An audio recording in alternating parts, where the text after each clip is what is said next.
सर्दियों के दिन शुरू हुए। शीतलहरें चलनी प्रारंभ हो गई। कैलाश पर्वत भी बर्फ से ढक चुका था। भगवान शिव तपस्या में लीन थे। माँ पार्वती भगवान शिव को ठंड में तपस्या में लीन देख रही थी। तभी नंदी ने माँ पार्वती से कहा, माता, ठंड कितनी बढ़ गई है।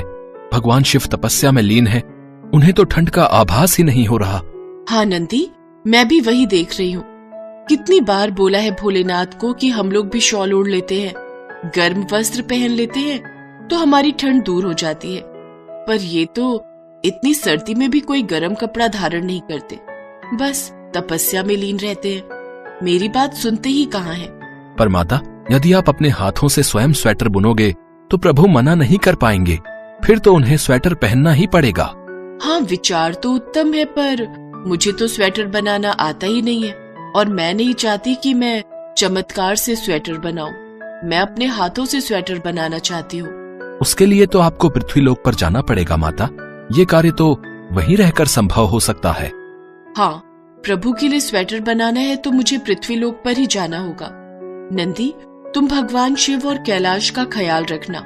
यदि ये तपस्या से उठे तो कहना मैं किसी कार्यवश बाहर गई हूँ और कुछ समय में लौट आऊंगी। ठीक है माता, आप बिल्कुल भी चिंता मत कीजिए, मैं यहाँ पर पूरा ख्याल रखूंगा।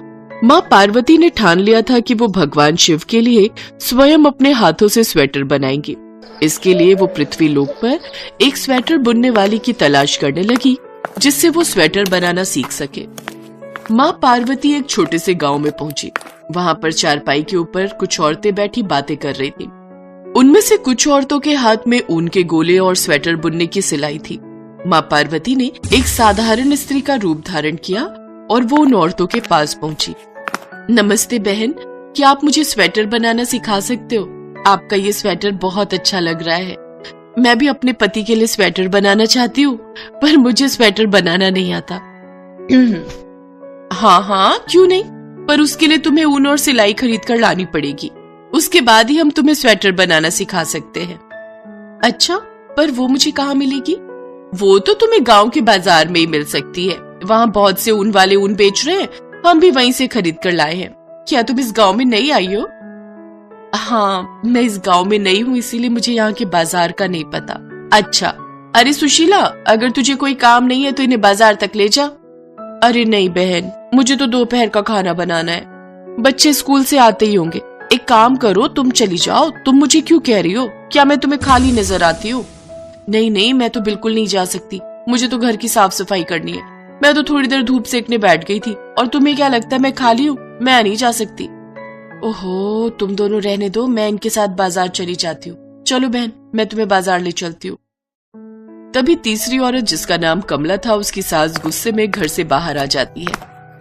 हाँ, इसे ले जाओ, इसे तो वैसे भी कोई काम नहीं है। अब इसके कोई बाल बच्चे तो है नहीं जिनके लिए इसने खाना बनाना हो। माँ जी, ये गांव में नई आई है, बस बाजार से इन्हें ऊन और स्वेटर बुनने की सिलाई दिलवाने जा रही हूँ। आप इतनी सी बात को इतना बड़ा क्यों बना रही हो? मैंने दोपहर का खाना बना दिया है, मैं बस थोड़ी देर में आती हूँ। कमला माँ पार्वती को बाजार ले जाती है। रास्ते में माँ पार्वती कमला से बोली, बहन, क्या तुम्हारी अभी तक कोई संतान नहीं हुई? कितने साल हो गए तुम्हारी शादी को? बहन, मेरी शादी को 7 साल हो गए। बहुत उपाय किए पर कुछ भी काम नहीं आया। अब तो लगता है भगवान भी मेरी नहीं सुनते। पता नहीं, मुझे तो लगता है मेरी किस्मत में बच्चे का सुख लिखा ही नहीं है। कमला की आंखों में आंसू आ जाते हैं। अरे, बातों बातों में पता ही नहीं चला, वो सामने ऊन वाले की दुकान आ गई। आप चलो, मैं आपको अच्छी सी ऊन और सिलाई दिलवा देती हूँ। कमला माँ पार्वती को स्वेटर बुनने के लिए ऊन और सिलाई दिलवा देती है। भैया, कितने पैसे हुए? बहन जी, ऊन और सिलाई मिलाकर 200 रुपए बनते हैं। पर मेरे पास तो पैसे ही नहीं है, मैं ये ऊन और सिलाई कैसे ले सकती हूँ? कोई बात नहीं बहन, इसके पैसे मैं दे देती हूँ। जब तुम्हारे पास हो तब मुझे लौटा देना। तुम बहुत अच्छी हो बहन, तुम्हारे जैसा उदार स्वभाव बहुत कम लोगों का होता है। कमला माँ पार्वती को स्वेटर बनाने का सामान दिलवा कर आ जाती है और फिर वो माँ पार्वती को अपने घर ले जाती है और उन्हें स्वेटर बनाना सिखाती है। माँ पार्वती भी खूब मन लगाकर अच्छे से कमला से स्वेटर बनाना सीख रही थी। स्वेटर बनाने में कुछ घंटे लग गए। इस बीच कमला माँ पार्वती के लिए खाने पीने का सामान भी लाती रही और फिर बहुत सुंदर स्वेटर बनकर तैयार हो गया।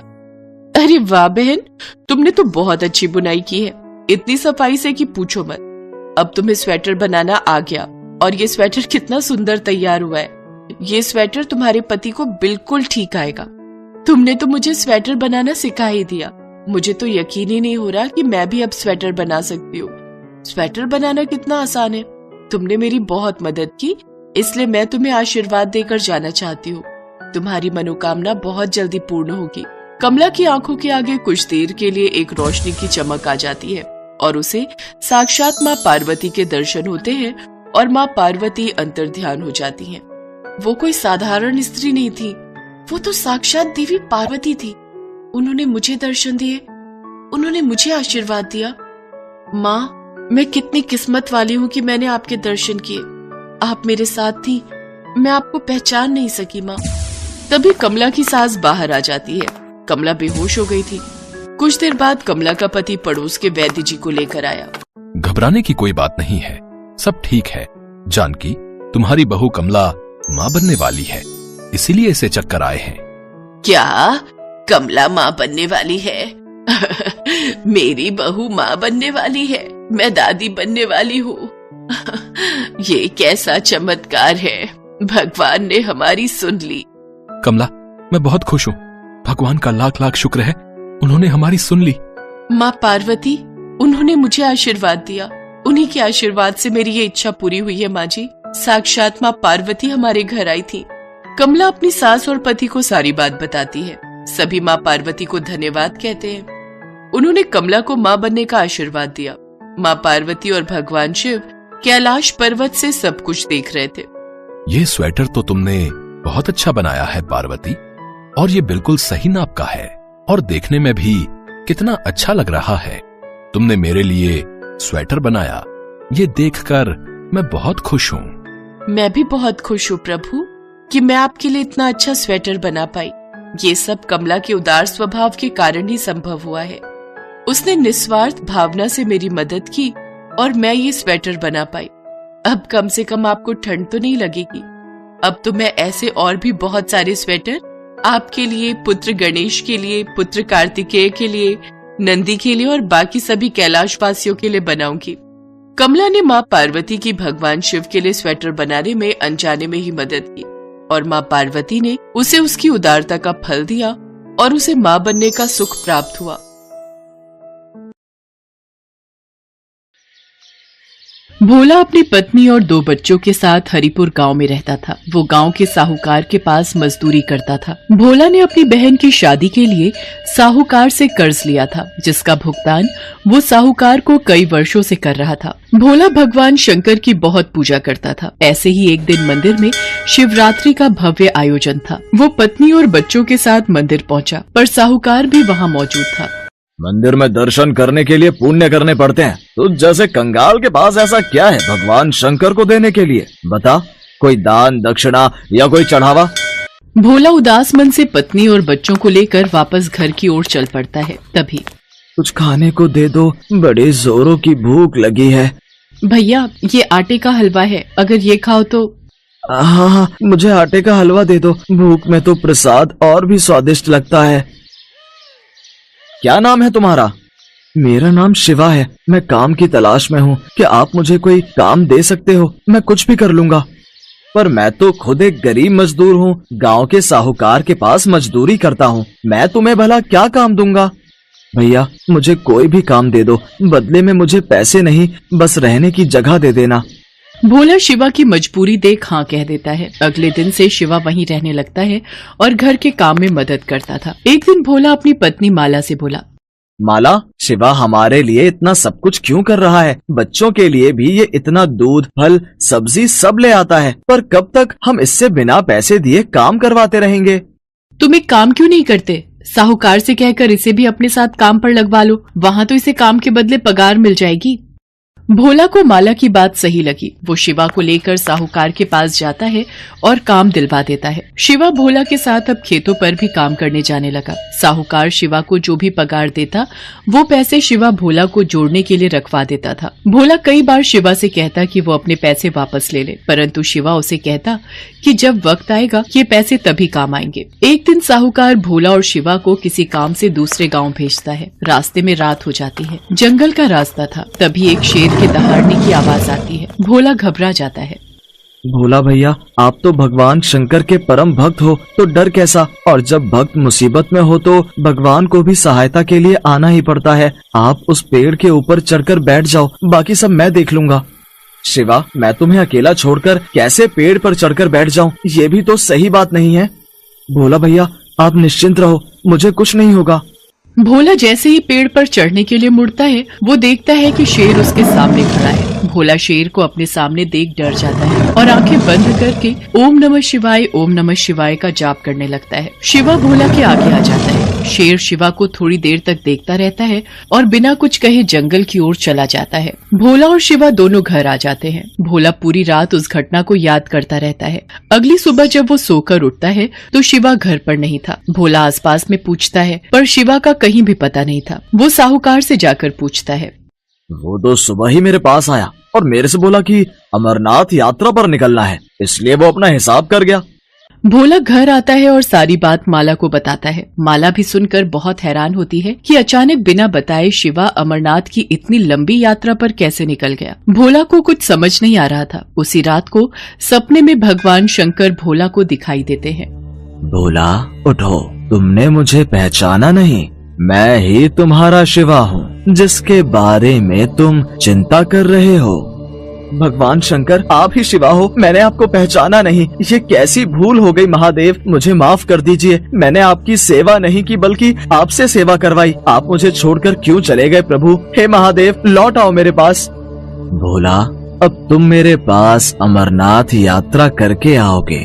मैं अमरनाथ में ही तुम्हें अपने दर्शन दूंगा। इतना कहकर भगवान भोलेनाथ अंतर्ध्यान हो गए। अगले दिन भोला ने सारी बात माला को बताई, पर भोला इसी चिंता में था कि अमरनाथ की यात्रा के लिए उसके पास पैसे कहाँ से आएंगे। तभी माला उससे बोली, सुनो, आपको याद है ना, शिवा हमारे पास पैसे जोड़ता था। इसका मतलब महादेव ने स्वयं हमारी अमरनाथ यात्रा की व्यवस्था कर दी। आपकी जय हो बाबा बर्फानी। जय भोला भंडारी, आपकी जय हो। माला, हमारे शिव शंकर ने हमें अपने धाम बुलाया है, अमरनाथ बुलाया है। भोला उन रुपयों से अपनी अमरनाथ यात्रा पर जाने की तैयारी करता है और साहूकार के पास कुछ दिन की छुट्टी मांगने जाता है। छुट्टी तो तू ले ले, वो तो तेरे पैसे मैं उतने दिन के काट ही लूंगा। पर ये बता, तू अमरनाथ की यात्रा के बारे में जानता भी है? पता है कितनी दूर है अमरनाथ धाम? पैसा, कपड़ा, खाना पीना, पूरे परिवार के साथ तू कैसे अमरनाथ की यात्रा कर पाएगा? बहुत कुछ देखना पड़ता है। वहाँ पर पूरा पंजीकरण होता है। पूरी तरह से स्वस्थ मनुष्य ही अमरनाथ की यात्रा कर सकता है, नहीं तो रास्ते में ही रोक देते हैं। और तू ठहरा एक गरीब कमजोर, 2-2 दिन तो तू रोटी नहीं खाता। रास्ते में ही गिरकर बेहोश हो गया तो वापस भेज देंगे। देख, मैं भी अमरनाथ जा रहा हूँ अपने परिवार के साथ। देख लियो, मैं अमरनाथ की पूरी यात्रा करके ही वापस आऊंगा। भोला अपने परिवार के साथ अमरनाथ की यात्रा के लिए निकल पड़ता है। उधर साहूकार को भी अपने परिवार को लेकर अमरनाथ की यात्रा के लिए जम्मू निकलना था, पर किस्मत को शायद कुछ और ही मंजूर था। 75 वर्ष से ज्यादा उम्र होने की वजह से साहूकार के पंजीकरण को स्थगित कर दिया गया। साहूकार ने मन में सोचा, भगवान शंकर ने शायद मुझे सबक दिया है कि उनकी यात्रा के लिए कोई गरीब या अमीर नहीं होता। वो जिस पर कृपा करते हैं वही उनके दर्शन कर पाता है। शायद भोला उनका मेरे से भी ज्यादा बड़ा सेवक है, इसलिए उसे अमरनाथ यात्रा पर जाने का शुभ अवसर प्राप्त हुआ। मैं ये क्यों नहीं समझ पाया कि भगवान तो प्रेम के भूखे हैं। उन्हें धन दौलत, बड़े बड़े पकवानों से कोई मतलब नहीं। उन्हें कोई एक सूखी रोटी भी खिला दे तो उसमें भी प्रसन्न हो जाते हैं। शिव शंकर, मुझे माफ कर दो। मैंने उस गरीब मजदूर की गरीबी का हमेशा फायदा उठाया। बस एक बार भोला यात्रा से वापस आ जाए, फिर मैं खुद उससे माफी मांगूंगा। भोला माला और बच्चों के साथ पहलगाम पहुंचता है। वहां से वो पैदल ही यात्रा शुरू करता है। जय बम भोले का जाप करता हुआ वो आगे बढ़ता रहता है। चलते चलते बच्चों को भूख लगती है।